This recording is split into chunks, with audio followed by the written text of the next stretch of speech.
Gilder here with the Real Football Show, episode 3. This one's going to be just one installment. Wasn't able to get Anthony back in for this one. And my son Noah, who was here for the last 4 episodes, is currently in Spain at SD Huseca for a La Liga 2 tryout. If you want to follow that, it would be Pound Elite Huseca, Huesca tryouts, and you can see all that's going on with that right now. I think they're 4 days into about a 2-week tryout, so hopefully that will go well for him. Wanted to hit on a couple things we discussed more in the first episode over multiple installments, but wanted to boil it down, get right to the heart of the matter of a lot of what's going on with youth soccer. Want to spell a few things that we probably don't know about or aren't sure about, or that type of thing. First, the cost of soccer in this country and the cost of soccer in Europe, it's the same. It's just who's paying. That's the big thing, the big difference. Who's paying it? In Europe, the clubs are paying it. Whether it's on the big side, Man United and Man City, and Liverpool and Arsenal, Tottenham, their youth programs are funded by the club. And they do that for selfish reasons. If they can bring,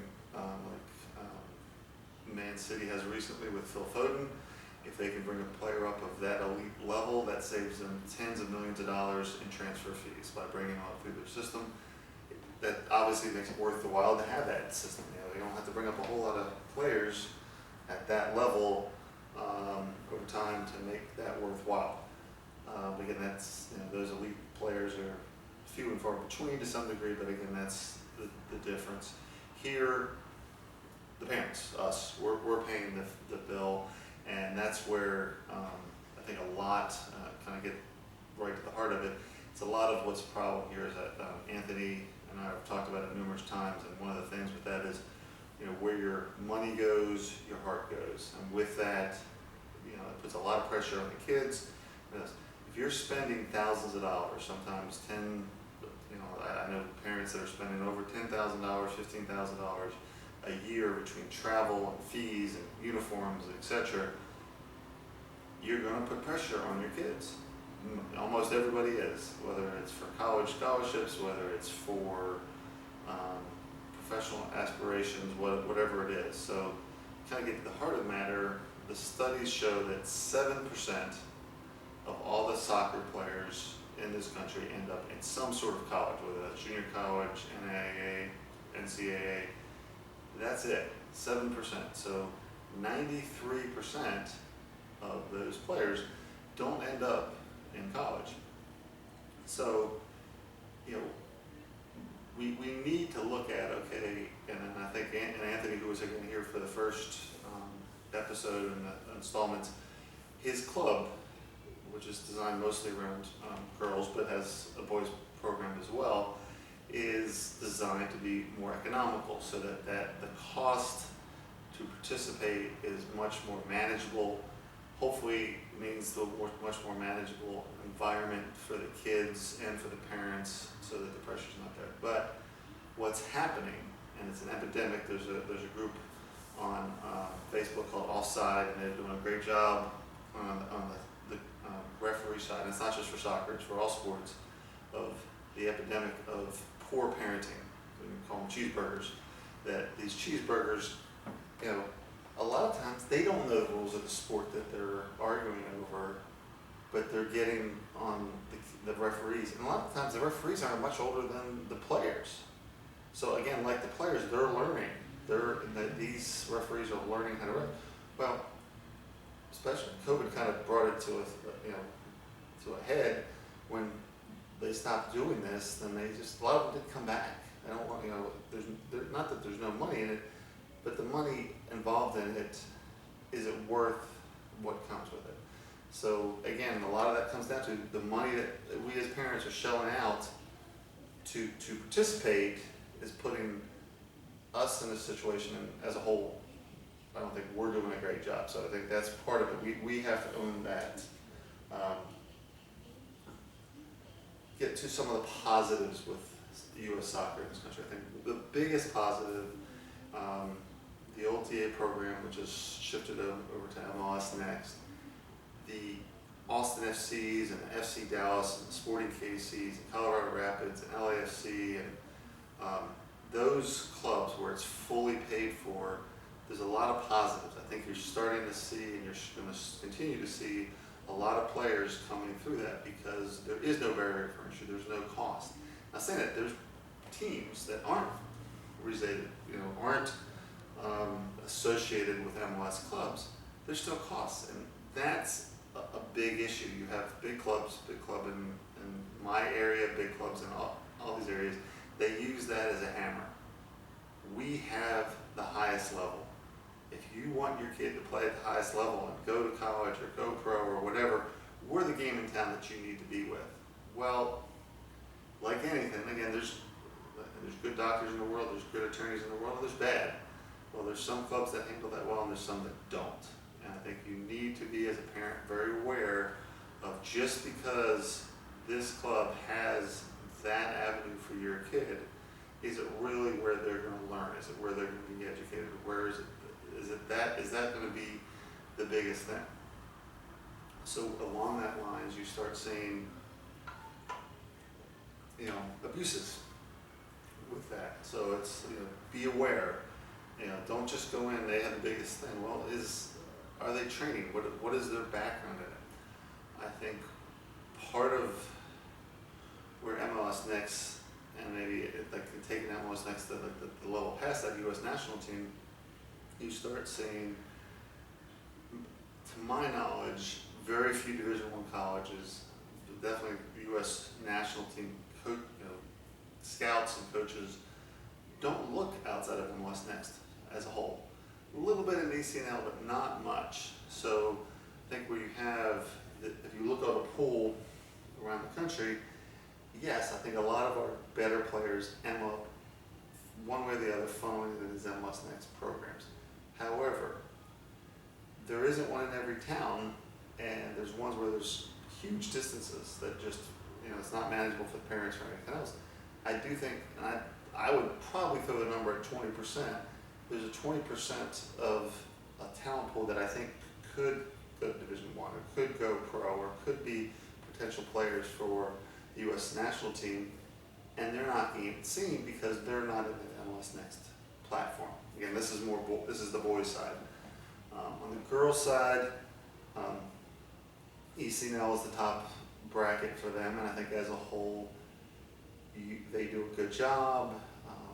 They winnow it down, and they do tend to end up with some good players. Now, I just saw this from a friend of mine who has a daughter who's, I guess she's technically the same birth year as my son, but a lot later birthday, so she's still got one more year left. They live in Atlanta. Well, for those who don't know, from a girl's standpoint, Atlanta, Dallas, and probably Los Angeles are probably the three biggest hotspots that there's lots of talent on the girls' side. So he was saying there's 9 ECNL or Girls Academy teams in Atlanta. The problem right now is we're in July, going into August as we start looking into getting into the season. All these clubs, they don't play each other. And I think it's fear walls. Like if our Girls Academy team plays this ECNL team and loses, then we might lose some players next year or whenever they can leave to this team. That is where the alphabet soup of ECNL and Girls Academy and MLS and the new one, EA, Elite Academy, and all these others, ECRL and stuff like that, is hurting where we are as a country with this, because Atlanta, you could almost not have to leave Atlanta. Talk about cutting down costs. If you didn't have to leave Atlanta to play games, or you could stay in a basic, within an hour or two drive of Atlanta, which you easily could, then how much cost would that reduce? But because this club is in Girls Academy and this club is in the CNL, you end up with these clubs not playing each other or not playing in these preseason tournaments, and they're playing against inferior competition, which doesn't help anybody. It doesn't help anybody to have a really good girls program or boys program playing teams that aren't going to challenge them. It's not good for anybody. It's not good for the team that's getting beat. It's not good for the team that's beating them. It just doesn't work. So there's got to be a way to fix that. So as we look at it, so costs again, that's the big, that's kind of the big thing, and that's we're probably not going to fix that here because we don't have this huge infrastructure of teams to pay for this. So that's what's like where my son is. That's a second level team in Spain. They have their own academy that builds up players and everything else. Well, they do that because not only do they do it for themselves and getting players for their team, but they also, if they have team players that can get built up and they can sell off, if they sell off a few players, that pays the bill for that academy for years to come. Like I said, with Foden and stuff with the bigger clubs like Man City, but even this, like I said, these smaller clubs in Spain, that works. So I think that's where you have this disconnect, and we've talked about this in past installments, is in Europe you have FIFA agents and you have these clubs and everything else. Full transparency, there are always those players. Those players there. Here, the fear of the FIFA agent in the United States is that they lose college eligibility. That the negative of the system there, where it's all paid by the clubs, is, well, what if you're, this isn't for the Ronaldos or Messis or Kevin De Bruyne or those high level players that end up going pro. That system worked for them. No matter what system they came through, it worked. They're playing pro, they're making great money, more money than most of us are ever going to see in a lifetime. That worked. It's the players that don't end up going pro, and that's where they do it. And I say, as a whole in the system, they do a good job of weeding out in the high school years. Okay, you're not good enough to go pro, and that's where you do see a decent amount of European players starting to come from Europe because it's been identified that they're not going to go professional, so they come to the U.S. to go to college. And you'll see certain. We went up last fall and saw Southern Methodist University, which was one of the only Division I men's soccer programs in Texas, play Central Florida. Well, the Central Florida roster, I don't want to say exact percentage, but I think it was 70-80% players outside the U.S. Not all from Europe or anything like that, but they had European players. Their striker was from Norway. So you start seeing this, that they're not good enough to play pro. Again, I think that system's worked out for them because they're getting identified. There's multiple different companies that help do this. That's worked. It's the ones that I guess that fall in that kind of different thing. But again, as a whole, I still think it works. Bernardo Silva, who came up through the ranks in Spain and now plays for my favorite English club, Manchester City, he was saying even late into his high school area, they were he wasn't good enough. He wasn't on the top team. And just through drive and talent and everything else, he didn't get bigger. I mean, I don't know if you know him, but he's not a big guy. But he drove himself through it and ended up at one of the best teams in the world. Are we going to put that in place? I wish we would. I think one of that, and I think one of the bigger solutions for me is whether it's boys or girls, you have a true promotion relegation. I don't really care at the MLS level, but you do it at the youth level. You say, okay, this is an MLS next team. And then the next level for boys is ECNL, and whatever you want to put the next level under that.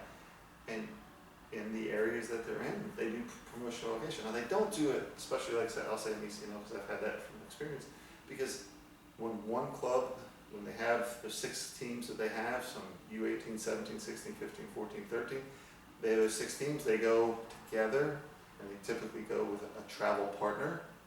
So like when my son was playing with the ECNL team in San Antonio, there's another ECNL team in San Antonio, those 2 clubs would go together to say Dallas and play 2 ECNL teams in Dallas. Or we went to Oklahoma, played the 2 ECNL teams in Oklahoma.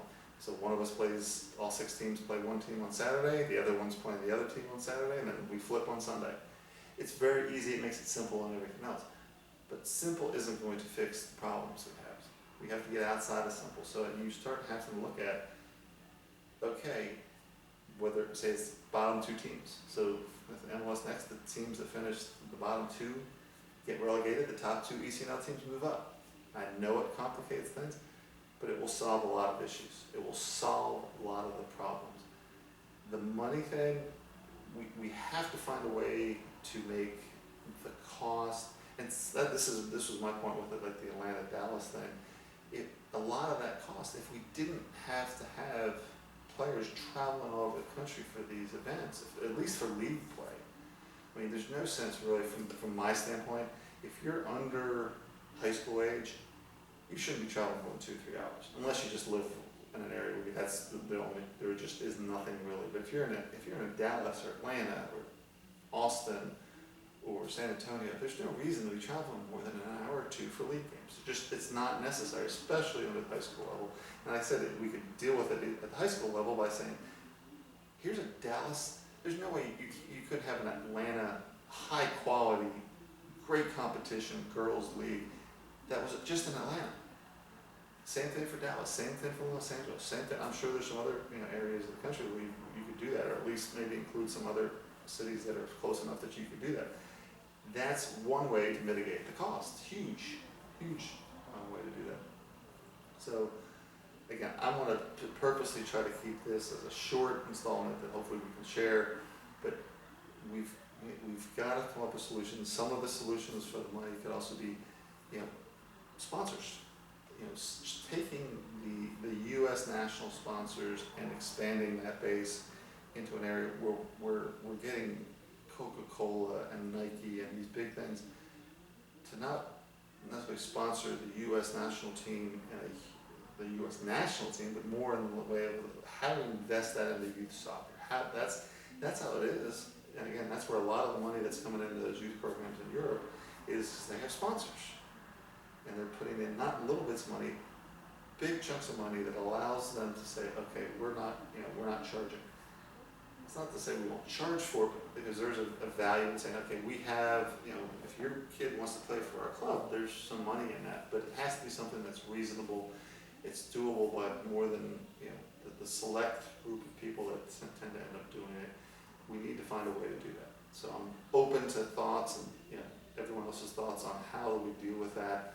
But like I said, I think personally, I've addressed this before, finding a way to put FIFA agents and allowing them into the U.S., doing true promotion relegation across boys and girls, all levels, so that it helps with these smaller clubs, that if they build up, it's hard for a small club to have 6 teams that are at that level, but it's not difficult for a good local club, even in Dallas or in Austin, to put together a small group in 1 or 2 age groups where they have good teams. Now we're encouraging coaches and clubs that are teaching and building up kids and teaching them how to play the right way. There's an encouragement, there's a light at the end of the tunnel. One of my son's favorite coaches that is in this area, I don't think I've mentioned it yet, but he grew up in Iran, played for the Iranian national team, played 6 years in Europe, came over here, and he was coaching the USL team in Los Angeles. And because he came from a system all his life where there was this promotion relegation, when he led that team to a title in USL, he was assuming they're moving up to MLS. Well, that's not the way it works here. And it's one of the reasons he switched from that into the youth program, is that that's not how we do it. And I don't necessarily care on the professional level, because it's just not the way our system's set up. But I do think a true promotion relegation across, if there's 10 levels like there is in Texas, or it was only like 3 or 4 when we moved here from South Carolina, across all levels, promotion relegation, doesn't matter what club, you finish in the top 2, you move up, you finish in the bottom 2, you move down, and you're going to see some big changes that are going to be great for the U.S. youth soccer, and that's across boys or girls. So hopefully that'll open up some thoughts, and love to hear it. So feel free to comment, and look forward to seeing you next episode. Thanks.